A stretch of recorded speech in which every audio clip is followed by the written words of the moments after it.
It ought to concern every person because it is a debasement of our common humanity. It ought to concern every nation because it endangers public health and fuels violence and organized crime. I'm talking about the injustice, the outrage of human trafficking, which must be called by its true name, modern slavery. I tell people all the time, if you're in the life one day, it has impacted you in some way to the point that you'll never forget it. And I wanted to be able to be one of the people that was able to set them free. Sold for sex. The feds busting a human trafficking ring right here in the Twin Cities. There are parents that had young daughters as young as 12 years old that were trafficked, and I don't want to lose sight of that. 4 girls in all, ages 12, 13, 14, and 16, identified as Jane Does, taken to apartments in Minneapolis, in St. Paul, a hotel in Richfield, and forced to have sex. Fear, intimidation, threats of violence, acts of violence. That's the reasons why some of these individuals stay involved with this. And I was raped repeatedly and held captive for 24 hours. I had cigarettes put out on me. I was stabbed with a knife.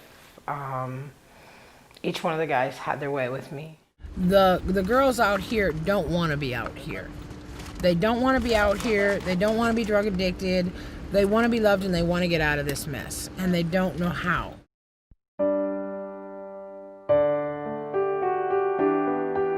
So I like to think that we're a one-stop shop here.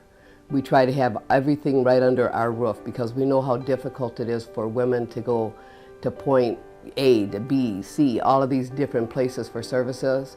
And having to do that too can cause them to relapse or get caught back up into the life. They might see someone going from breaking free to this service and that service.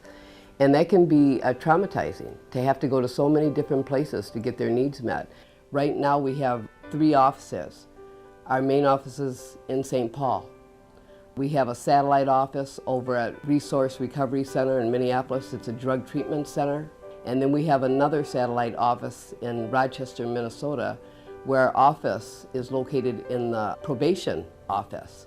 Last year, Breaking Free worked with 466 women and girls. And out of that number, 58 were under the age of 18 years old. So we're seeing the numbers of young girls rise. And that is one area that we would hope to expand. These are youth from 16 to 18 that can stay in our efficiency apartments that we have. Their needs are greater than that of women because they are children. We provide culturally specific services as well because about 60% of the women and girls that we work with are African American women. But we know that prostitution is no respecter of person. So we have African American women here, we have white women here, we have Asian, Native women here. Prostitution impacts them all in the same way. It's the same thing. I understood from the program that I worked for prior to Breaking Free, they did not have housing. And what happened was the life just became a vicious cycle. They were coming in to the program for services, they were getting Band-Aids put on, but because there was no place for them to stay, to lay their head, it just kept on, the behavior just kept being repeated because they had nowhere to go. Because in our transitional housing program, women can stay there for up to 2 years. And the women that stay in transitional are the ones who have been in the life for at least 5 years. They need intensive case management services. They need someone to be with them almost on a daily basis. We have 3 programs. And one is in Eden Prairie, Minnesota, and the other one is in South Minneapolis, and then we have one right here in St. Paul. Our goal is that after 2 years, that they will be then able to transition into permanent housing. Once a woman gets into permanent housing, you could say then she's on her way to self-sufficiency. HUD has given us additional money to expand our housing program. So we had 12 units we started with, then we went into 18 units when HUD took it over. And then just within the last year, HUD allowed us to get an additional 18 units, which now we have 36 units of permanent housing for women and girls. We do have a waiting list. The waiting list is about 60 women right now. Now, Breaking Free is a survivor-led program. We want survivors here for a reason. What gives them hope is when they come here and they see another woman that they might have known out on the streets or met in jail or what have you, when they see that she's sober and now she's working a job and she's doing something, it empowers them to know that, hey, this can be me.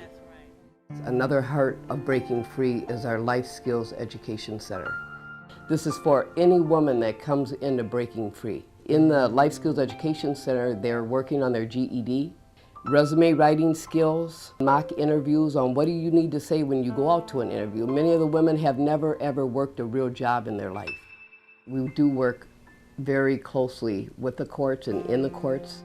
And because of the Women's Foundation, we were able to hire on an attorney. And she's both a staff attorney and she does a legal advocacy for women. The key part of her job is she is able to go with women into the courts and provide advocacy for them. And we have been able to really see judges' views regarding this issue change. They now understand that these are victims and they're not criminals, and they're sentencing them accordingly. We need to help those women who are being prostituted, look at them as victims and intervene in their lives to help them get out of the situation that they're in.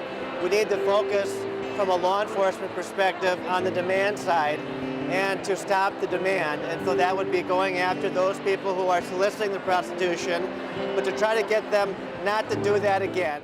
And the John School focuses on the demand. It focuses on teaching men how their behavior impacts the community the way that it does, and what needs to happen in order to end the demand. Again, that's where our law enforcement agencies come in as first responders. These are exciting times financially for Breaking Free. We've come an awful long way. We've got a $1.2 million budget right now, but we've got so much further to go. We need people to donate knowing that their money is going to be used responsibly. And in being responsible stewards, we want to put back 75 to 80% of that back into the programs and the women that we're working with. We're able to touch the lives of a lot of women and girls, but the need is much greater than we're able to do right now. That is one sad thing. We do have to turn women down all the time. There's just not enough space to accommodate the numbers that we get asked to take. The challenge that we face when trying to find corporate sponsorships and even funders and individual donors is that this isn't children's cancer research. This isn't something for the Humane Society. This issue is pretty controversial. This issue is very largely misunderstood. There's so much media attention and glamorization that goes on, and normalization of prostitution and sex work in our culture, that it's very difficult for people to view victims as victims. The financial support that we receive truly has an impact on the lives of women and children right here in our own backyard. We need people that understand that prostitution is violence against women. And these women need your help to get out of this life. We need you to help us to help them. We cannot do it without you. Thank you.